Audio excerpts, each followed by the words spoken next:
Hello friends, welcome to southern food five channel. இன்றைக்கி special என்னென்னு பார்க்கலாம் பாருங்கள். இன்றைக்கி நான் தான் பண்ணேன், அம்மா பரிமாற தான் செய்கிறாங்க. வெஜ் பிரியாணிங்க, ரொம்ப டேஸ்ட்டாக இருக்கும்.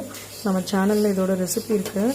நான் உங்களுக்கு வேணும்னு கமெண்ட் பண்ணுங்கள், நான் உங்களுக்கு இன்னொரு நாள் அனுப்புகிறேன். பார்க்கவே நல்லா இருக்குங்க, கலர்ஃபுல்லாக.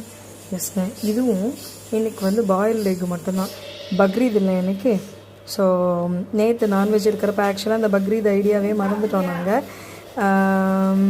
எல்லாம் சாப்பிட்டாச்சு காலையில். அதுக்கப்புறம் தான் ஞாபகம் வந்துச்சு இன்றைக்கி நம்மளும் போடலான்னு சொல்லிட்டு. ஸோ இருக்கிற வெஜிடபிள் வச்சு போட்டாச்சு. அவ்வளோ டேஸ்ட்டாக இருக்கும். ரெசிபி ஒரு நாள் போடுறேன். அப்புறமா இன்றைக்கி வேறு எந்த ஸ்பெஷலும் இல்லை, எக்கு மட்டும்தான். எக் எல்லாம் ஷெல்லோடு இருக்குது, பாயில் பண்ணணும். தண்ணி பார்த்திங்களா, ஒன்றும் ஒரு மெட்டீரியல் வச்சு ட்ரை பண்ண ஆரம்பிச்சிட்டேன். நீங்கள் கூட ட்ரை பண்ணி பாருங்கள். ஒரு வாட்டருமே ப்யூரிஃபை பண்ணி டேஸ்ட் இருக்கும். செம்புக்கு ஒரு குணம், பித்தளைக்கு ஒரு குணம், ஸ்டெயின்லெஸ் ஸ்டீலுக்கு ஒன்று இருக்கும்.